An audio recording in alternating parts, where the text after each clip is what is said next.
Oh, we were there. Yeah. Weird. Why is I'd like to call the Lakeland Area Mass Transit District Board of Directors meeting to order. Thank you all for being here this morning, Wednesday, January 13th, 2021 at 8:30 a.m. The first item on the agenda is approval of the December 9th, 2020 LAMTD meeting minutes.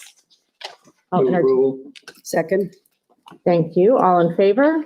Aye. So moved. And now we'll open it up for public comments. Anyone?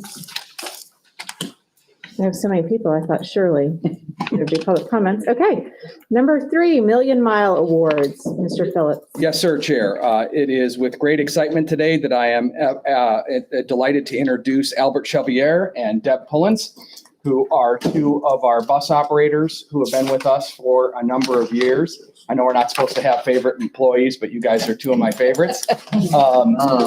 Albert is married to Dawn. Dawn is our was our first terminal security officer. So they're one of our citrus connections. And we're very excited to have them here today because Deb and Albert have both reached the million miler mark. Okay. Commissioner Santiago, I think this is your first million miler.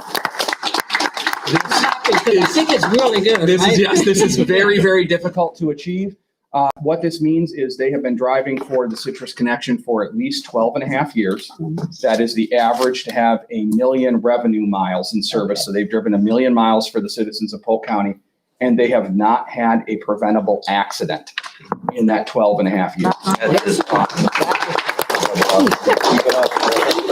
We're alive. So we want to congratulate you both. Thank you for all that you've done for the district. There is a plaque, as you know, in the operator break room. Your names will be added to that plaque. And Mr. Dunn will be presenting you very shortly with Million Miler badges that you can put on your clothing to recognize you as Million Milers. So we thank you very much and congratulate you. We look forward to 2 million miles. That's right. That's right. All right. That brings us to the finance report from Mr. Prasad. Good morning. Good morning, sir. We have the LAMTD November financial statements. Revenues for the first 2 months are 70% of the budget, shows 22% significantly lagging. And that's basically because our ad valorem taxes, our major revenue is due in November 1st. However, by the end of December, we would have realized almost 75%. So that will change our revenue trend. The grants are based on a reimbursement, so it's not unusual in the first quarter to see significant lag in the revenues. Looking at the expenses, 87% year to date, all expenses are favorable. In particular, the 4 major expenses: salary, fringes, fuel, and materials and supplies. So basically, all revenues and expenses are pretty much within the budget. Any questions?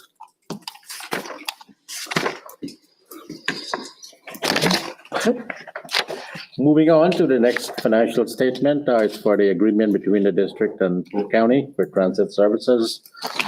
Given the structure of the agreement and cash flow needs, we have received half of the matching portion for the grants, so 1.3 million. That equates to the revenues being significantly over at 134%. That's basically the drive cash flow. The other expenses will follow the same trend as LAMTD. With the grants being billed after the expenses are incurred. The only other major revenues that we have realized is for the city contributions and pretty much aligned with the budget. Looking at a major classification for expenses, labor is under budget, operating expenses are under budget, and contract revenues for certain services are over budget. However, we may need to do a budget amendment because these are funded with 5307 FTA grants. So that's no indication that we're going to be over. Any questions? Any questions? Yes, sir. Mr. Walker. Thank you, Madam Chair. Now, will you bring that to us when it's time? Yes, yes. Okay. We'll continue to monitor it. Yes. And what we normally do is we normally do a major mid-year review Yes. and try to make the alignments as necessary. Thank you. Madam Chair, as we had discussed on agenda review on Friday, Commissioner Santiago, as you know, we have separate funds to make sure that we are keeping the county expenses and the county budget separate from the traditional Lakeland area mass transit budget, which we call Fund 1, the county budget being Fund 5.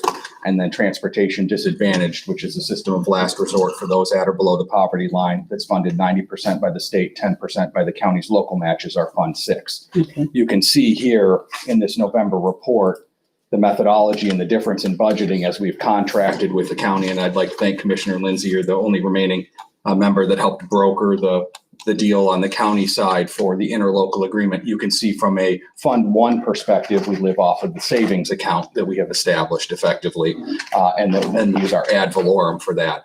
With the county, we received a contract, but we did not receive a reserve. And so thanks to Commissioner Lindsay and the staff and your budget office and your contract as well, we received those funds up front. 50% of the funds necessary for the grants match up front. And that's how you can see here the glaring difference in the way that we handle those two. I think it is very, very unique to mass transit and probably the entire nation, but specifically within the Central Florida corridor, that we figured a way to balance providing the county service and the LAMTD service with two different budget methodologies within one budget. Just something that I think you can see in this particular financial report that will be lost as ad valorem revenues come in. Just that we wait to invoice, basically. Correct. And we invoice on a quarterly basis. So we provide service without funds. Correct. Which is why when the federal government shuts down, we communicate with our employees and our funders as quickly as possible, because if we don't run, we don't get paid. And so that's why federal government shutdowns can be a challenge, but we're not going to have any of those. So we're going to be okay. Keep knocking on Well the said. wood. Well, we thank God you're not gonna have any of those. That's right. Knock on the wood, thank God. Future. All right, Mr. Prasad, thank you. Thank you. The next and final financial report is for the state-sponsored transportation disadvantage program. Again, this program is funded by the state, 90% and 10% match from the county.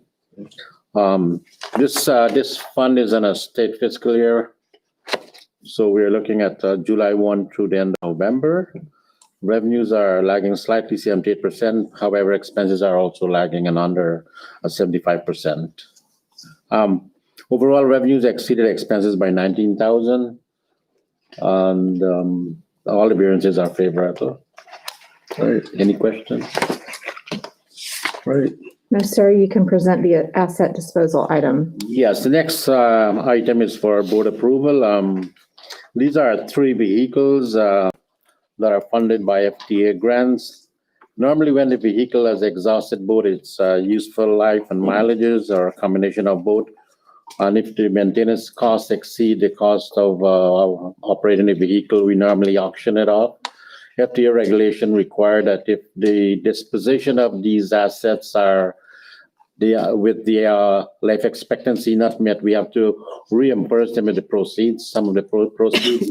However, since these vehicles have met their useful life, both in miles and years, we're allowed to That's keep an the understatement. Do they pay us for the difference? That's right. So we are asking board permission to dispose of these. This is an FTA requirement. Do we have a motion to approve this? So moved. Second, Second by Mr. Walker. Any questions or discussions? Discussion. Thank you. Mr. Phillips? No, I would just like to point out again for Commissioner Santiago, this is your first disposal. Welcome to the Lake Ontario Mass Transit District, where we run it till the wheels fall off. I'd also like to just point out that as the community finds out that you are on the LAMTD board, I believe you will get many, many requests from nonprofits, especially for our paratransit vehicles, that will ask you, well, what do you do with your vehicles when they're done? We could use them in for a church or for a summer camp or those types of things. And I think this shows that your answer to them typically wants to be, Not by the really. time we've used a vehicle, you Right. really don't No one want to wants use it. them. Maybe if the sheriff's office wants to use it for target practice or SWAT training, but other than that, I would highly recommend that you just tell folks. our department. Yeah, there you go. Other than that, they're really not worth it. But I believe you will get requests. Okay. The other board Good to members get know. requests from Thank time to you. time. It's good to know. Yes. Thank you. All in favor? Aye. Opposed? Okay, motion carries. Thank you, Mr. Prasad. Mr. Cheney, the maintenance director, is next up. The request that you have before you is for supplemental funding for the purchase of 2 paratransit vehicles. Normally, the grant that is provided under 5310 covers the complete portion, and it's proportion, it's an 80-10-10 grant. However, in this case, because Chevy under this chassis won't meet Buy America, there is a need for supplemental funding because we're going to have to change the Ford chassis to meet the Buy America. The request is for $6,653. The recommendation is to approve. And going forward, under the paratransit, Turtle Top bus will probably have to be buying Fords as long as Chevy does not meet the Buy America requirement. No surprise there. Motion on the floor. Move approval of staff recommendation. Second. A motion and a second. Discussion. I knew that Mr. Mayor would have questions for Mr. Cheney. You're probably wondering why I haven't been a Ford guy right along. Yes, exactly. Do you have anything, Mr. No, Ryan? ma'am. It would be best to say nothing. I'll call for a vote. All in favor? Aye. Opposed? Motion carries. Thank you, Mr. Cheney. Mr. Phillips. Yes, Chair, just wanted to give a COVID update. As you know, the Corona Family First Response Act, of which the Citrus Connection was a beneficiary as we were under 500 employees, did lapse December 31st and was not renewed. The Citrus Connection had a impressive or regrettable 94 uses of the federal program. So these were employees who were required to quarantine either due to assumption that they had COVID-19, did have COVID-19, were caring for someone in their home who had COVID-19, or were experiencing childcare or school issues related to COVID-19. As the federal program has lapsed, we have communicated with our employees via CCTV. As you know, we've had approximately 30 employees who have tested positive or have been on quarantine from COVID-19. And so the Citrus Connection Leave program has been reinstated. Simply, if someone needs to quarantine or self-quarantine or believes that they have COVID-19, they'll use their sick time. If they run out of their sick time, then they'll use their accrued vacation time. And heaven forbid that they run out of sick and vacation time, they will be granted an unpaid leave of absence of up to 30 days to be able to deal with that situation and still have job guarantees. Human Resources is working with them to make sure that we, of course, receive negative tests prior to individuals returning to work, or if they're unable to provide a negative test, that we receive a note from their doctor that they are no longer contagious for COVID-19. So we are continuing to work on that. And as we discussed with the chair on Friday, the number one issue coming from our team members is obviously the vaccine. I'd like to thank Polk County for standing up their COVID-19 vaccination hotline, and I know website's coming shortly. Approximately 50% of our employees, just in unofficial polling, have said that they're not interested in having the vaccine. The other 50% more or less are very interested in having the vaccine, and of those 50%, we have about 25% who are strong advocates for having us designated and pushed up as far as possible. So as you know, we believe it is our role as management to advocate for the Citrus Connection as much as possible, that we give our employees the opportunity to get the vaccine, not force anyone to get the vaccine, but to advocate that they're pushed up as far as possible. So right now, public transit providers in the state of Florida are considered essential personnel. They're not considered first responders. So I'd like to thank Ms. Killebrew, Mrs. Killebrew-Kinlaw, who has talked with the county staff and advocated for at least our paratransit drivers to be strongly considered as first responders, not just essential personnel. As you know, over 50% of the COVID-19 cases are in the nursing homes. And our drivers can access a nursing home average of 5 to 7 times a day, whereas an EMS maybe accesses a nursing home 5 to 7 times a week. So statistically speaking, we believe our paratransit providers really should be considered essential personnel. As Commissioner Lindsay and I discussed before this meeting, we fully recognize that even the Sheriff's Department is not currently recognized as first responders. So we are not the only organization that's having this conversation. But certainly we'd appreciate your continued advocacy for, again, not requiring our employees to get the vaccine, but just simply providing them that our job is to push them as high up in the queue as possible to give them that opportunity. Steve in Human Resources have been in contact with Ogletree Deacon, our Human Resources Department. As you know, they also represent a very large organization here in Polk County for employment law matters, and we are working on a release form, a liability release form for the Citrus Connection, that when our employees have the ability to get the vaccine, that they sign something that holds the district harmless and simply states that we are providing you the opportunity to be put in the queue earlier than possible, and that you are either accepting that opportunity to take the vaccine of your own accord, or you are simply stating that you do not want to take the opportunity that we are affording you to be able to get that vaccine. So that will be coming shortly, and we'll make sure that our employees get that. So if there's any other further guidance from the board or questions that you have regarding COVID-19, that is the general direction that we're heading in. Have you had any formal complaints about anyone, like from the nursing homes or anything like that, that the drivers are not inoculated? We have not received any complaints, Commissioner, regarding inoculations. We did receive a complaint from our first complaint from a passenger this last week about a paratransit driver who was not masked in securing someone in paratransit. I'd like to thank Mr. Dunn. He had a conversation with that operator. As you know, we do not have a mask mandate, but it is certainly best practice that all of our operators are wearing masks for their safety and the safety of passengers. So we discussed that with that particular paratransit operator. Again, the majority of the complaints, Commissioner, that are coming in are passengers complaining about other passengers not wearing masks. And we have seen a significant increase in passenger compliance thanks to the county providing free masks. I can't say this with certainty, but we believe that we're the #1 mask distribution site for the county. We've distributed 80,000 masks to date, with another 20,000 that are being distributed currently. So we have over 100,000 masks that we'll have distributed very shortly.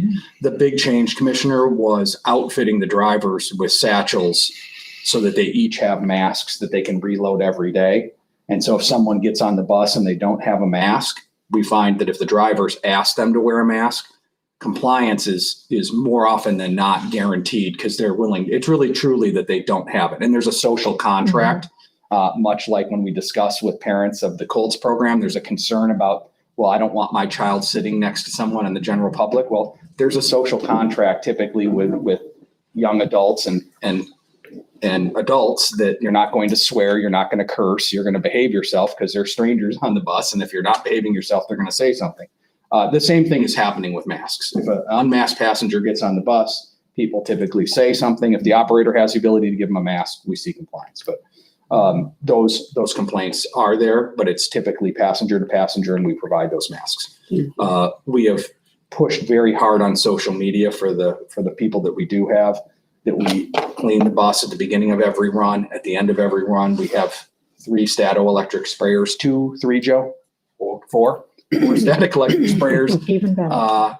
The buses are being disinfected every evening, so we're really pushing that as well. And our terminal safety officers are pushing mask compliance as well. Commissioner Walker. I guess in reference to the COVID vaccine kind of situation, and hearing some, talk around other areas when it comes to transportation and transit, supporting any kind of support given to seniors to get to places to be able to get the actual vaccine. Have we had that kind of discussion among staff at this point in support of something like that?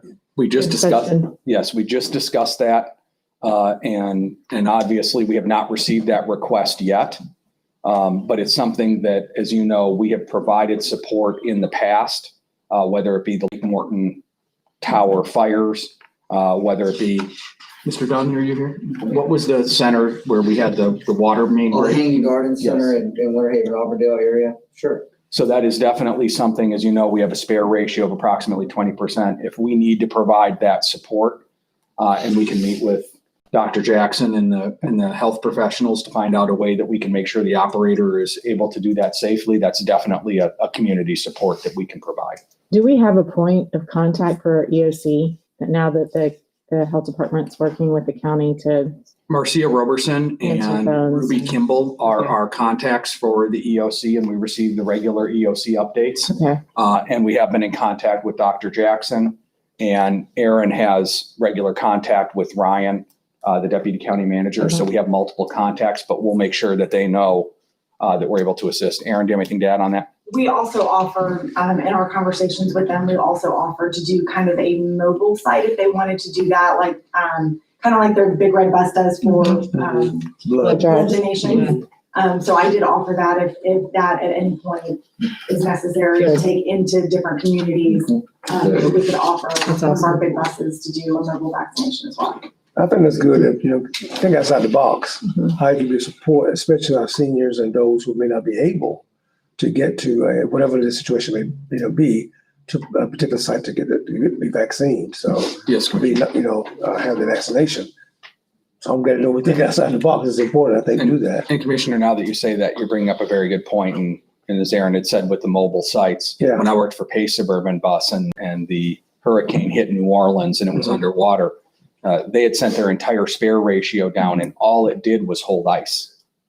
That was Yeah. hundreds of vehicles and all it did was hold ice because there was no refrigeration for Mhm. plasma and those types of things. So if we simply can park a bus somewhere Mhm. and keep the vaccine on board and keep it cool and out of the hot Florida sun, that's something that we're absolutely willing to do. Good deal. And I'd Great like to thank question. Thank Mr. you. Cheney and his team. They're continuing to install the driver shields as quickly as possible so that there's an additional barrier for the driver from the Good. general public. Commissioner Santiago. Yeah, I know like Polk State had their, the vaccinations was taking place at Polk State yesterday. So they're gonna do it again. So maybe coordinating with that and see if there are any seniors, because I'm sure there are people that can't drive, probably looking Sure. for a neighbor, Sure. friend or something like that to bring Sure. them. So having that flexibility is probably a very good idea. Yeah. And thinking about it now, while we're still waiting to get appointments, I got my mom an appointment yesterday Yay. after Good. 672 phone I calls. still haven't gotten my appointment. I know. So she didn't get an appointment. I lied. She got her name on the list. So, as soon as that happens, if we're prepared just to roll out, no pun intended, just to roll out as soon as Sure. there are sites, that would be helpful to have that framed out and logistically ready to go. But thank you for bringing that up, Commissioner Walker. Great comment and question. And then finally, under agency updates, I just wanted to let you know that Aaron and I are meeting with the city managers group this week to discuss one of the largest planets in our solar system, which is the fair share agreements. As you know, all of the 7 communities that fund transit are at their 20%. And so we'll be meeting with them this week to discuss where we go from here. Now that they're at 20%, where can we head? I want to thank the board of directors sincerely from the fact that now that we have everyone at 20%, you have set for the first time in history a level playing field where all of the municipalities now are at the same point. So regardless of how the discussion comes tomorrow, and I'm sure that part of the discussion is going to be that 20% should be the floor forever. I want to thank you all for the fact that we can go in as staff and at least know that our negotiating point is fair and equitable for everyone as we look towards what the future is going to bring for mass transit in Polk County. And then hopefully at some point we can discuss with the city managers of Eagle Lake and Frostproof and others, maybe bringing them back in the fold at some point. Commissioner Santiago. Was there any time frame for that 20%? And you're just negotiating now past the time? You gave For the us timeframe? 4 years 4 years. to get to 20%, and it took us 5 because we took a pause. Is that correct? 5? 3 and then 4. Sorry, thank you. You gave us 3 years. We took 4 because we had asked the Polk County Board of County Commissioners and the LAMTD board if we could offer to take a pause in 1 year's increases to get to 20%, because we had all assumed that the ad valorem exception to bring the millage rate, to bring the Homestead exemption. Thank you. The homestead exemption down was going to pass. And so we wanted to provide them budgetary relief for a year as we expected that these municipalities were going to have, and the county were going to have to adjust their budgets. Thankfully, the voters saw through that and voted no. However, this municipalities had set their budgets, and so that budget was set. So we got to where we are today. Along the way, we lost Eagle Lake. Yes. But again, they have 17 in Snively and 17 in Buckley. So that one was somewhat understandable in so much as that they're looking at a 2 to 3 mile walk, which isn't great if you're disabled, but they still have access to transit. And then they have the transportation disadvantage program. Frostproof was very, very difficult, as we know that they had at least 35 documented transit dependent individuals down in the Frostproof area. Their ridership was strong. We offered them 7 different alternatives that they had asked for, but at the end of the day, even though transit was in the budget, they chose to not fund transit. As Commissioner Lindsay said at the time, of everything, we respect local control and local decision making. And so unfortunately, we left Frostproof, which means the bus is currently turned around at the Babson Park area. We did bring the bus to the Frostproof jail, the South County Jail, which is in Frostproof, but it's actually outside of incorporated Frostproof. So, and that's something that the sheriff had asked for preceding me, so at least for a decade. So we're happy to be able to do that. So Frostproof does have transportation disadvantage. And Commissioner Santiago, that's one of the things that we preach as we go out and speak, thankfully, to everyone, is that regardless of whether or not you have fixed route transit, which is what everybody thinks about transportation when they see their tax bill, everyone in Polk County has access to transportation disadvantage for medical or medical related. It's just not the transit that they necessarily think of because it doesn't cover things like going to work. It does technically, but it's a system of last resort. And because of our suburban poverty issue, most of those trips are booked for medical first. So there's no room for employment or other trip types. Commissioner Lindsay. Any new conversations with our friends in Mulberry? Thank you. I need to do that because I have dropped the ball on that. So I will have a discussion with our friends in Mulberry about joining the district. See, the establishment of the Lakeland Area Mass Transit taxing unit was a referendum, of course, that obviously passed. Mulberry, but then once it passed the election, it still had to be ratified by the city commission, which of course it was in Lakeland. The citizens in Mulberry 12, 15 years ago passed it. Yes, at least. Yes, one more. At least that. Passed it, but the city commission never ratified it to implement it. Mm-hmm. So from time to time, we, poke them with a stick, say, your people asked for the service and willing to tax themselves for the service, and you've never implemented it. So therefore we can't expand or provide the service absent that funding. So from time to time, we ask them to revisit. Obviously, the people who voted favorably 15 or however many years ago it was are not the same population that's there today. Right. And whether or not it would pass one way or the other is uncertain. But the fact of the matter is there was an affirmation by the public to At say that that we time. want it, yet it was never implemented. Is that a fair? Yes, sir. The referendum at that time actually included an area which included the city of Mulberry and an area outside the city. Like Lakeland does. The referendum passed. But in order for the area within the city limits of Mulberry to come in, the city commission had to approve it. The city commission didn't approve it. So the area outside the city came in, got on the property appraiser tax roll, but the city of Mulberry didn't. And this goes way back. I don't know how many years, but actually David Cardwell and I talked about this. Wow. David passed away years ago. David, the elections expert, and we've talked to the property appraisers. So as soon as the Mulberry City Commission approves of the municipal area to come in, it'll be on the property appraiser's tax roll. And Commissioner Santiago, one of the major challenges to providing service to that area is that Bradley Junction Mhm. is south of that area. Yeah. Mhm. They are Right, that's- extremely transit dependent and Yes. use the system every single day. And so we're forced to drive through Mulberry Right. to be able to do that. And not to add more intrigue to the history, but when we had Marcia Fox pull the property appraiser's report for the Mulberry area, interestingly, 3 2-square-foot parcels were added to the district, which are the actual bus stops in the Mulberry area. Okay. No one seems to know how that happened. So those the 3 stops that are in Mulberry are in The district. the district, which Wow. Someone Maybe it was was smart. Yeah. so it's something we're working with Mulberry because obviously they're extremely transit dependent. Right. Yes.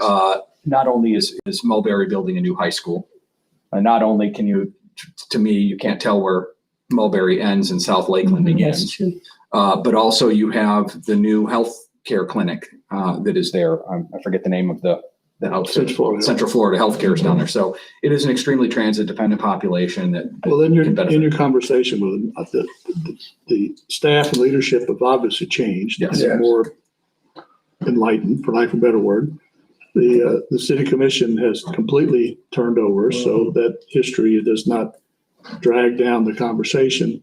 But equally important, the county commission several years ago allowed them to establish a CRA inside their corporate limits, which adds additional benefit for their municipal purposes. So it seems that Poised well. Yeah, poised very well. those things Yeah. moving collectively together, Yeah. no one of which is overwhelming, but collectively begins to paint a picture of the urbanization. And if they expect to provide their citizens and future citizens that level of service, sooner the better. Mayor Meth. Would it be inappropriate to invite them to the city manager meeting tomorrow, just for the listening side? They should be there. Okay. Yeah, Rick Johnson's pretty. Yes, he's consistent. It's a county-wide city managers meeting. The last city manager meeting we attended, where transit was on the agenda, the city manager of Frostproof and the city manager of Eagle Lake chose not to attend. So my assumption would be that they will not attend tomorrow, but I would. It's a new city manager for Frostproof, so Maybe. So we should see Good. Mulberry there. That'll be a good chance for us to start to have that Great conversation. suggestion. Yeah. Thank you, That's Commissioner my report. Lindsay. Thank you for bringing that up. I appreciate that. Is there any old business or other business we need to? Yes, Commissioner Walker. If I may, Madam Chair, I know each year for the last number of years, Citizens Connection has participated in 2, I think, very important community events, which of course this year won't happen because of COVID, as we're dealing with all of it as we all are. But there's some programs that are still being done. And I'm talking about the MLK weekend of activities here in our Greater Lakeland community. And the parade, of course, will not be, but there's a tribute that's been done. And I don't know if you all are aware, hopefully you all have gotten the flyer or seen it, about the tribute that's coming this coming Saturday at the Coleman Bush Building from 10 to 1. And if you're not, I can send you a copy of that flyer, or you can get a copy of it so you can try to share about what's happening, because your Citizens Connection staff has always been very supportive of the parade itself. Now, the parade won't happen, but again, you got this videotaping the mayor and other folk from the city and different other folk out of the community, and celebrating the MLK holiday weekend. That Monday typically is always a prayer breakfast. And you all knew about that as well and have participated, but that won't happen either, which is sponsored by the IMA. And now I found out, I guess, last night, I don't know if you all got it, because I asked Ms. Tracy to get it to you all, kind of a flyer or the ad piece, the PR piece is going out to share with folk about a virtual program that will be happening on that particular day, next Monday, the 18th, 9:00 in the morning. A virtual prayer represents quite a few pastors from around the city and outside the city of Lakeland that will be on program to have that. Yeah, we So- got it. But they get it, I told her to get it to her, so. Thank you. That's the 18th, but I can get, I can text it to who? Who should I text it to? I get it to you all, that you all have it right now. If you could send it to me, it sounds like, All right, I'll Aaron, get it. what do we have Neil's aware of it. of the 10th and, okay. You okay? The one, yes, sir, on Saturday? Saturday and Monday? Yes, sir. Okay, great. So we will have participation on Saturday and we will have participation, or we will attend virtually on Monday. Yeah, virtual Monday, yes. I just want to make sure you're all aware, because you've always been participants for those events. Any other comments or questions? With that being said, I'll take a motion for adjournment. So move. Second. All right, we're adjourned. Yeah, we got some rest going. Oh, okay, let's- So the going right now to Lake Park, or I think it's the new training center. That's the I had address. said no because I wasn't sure about. I turned my phones off. Right, right. So I'm-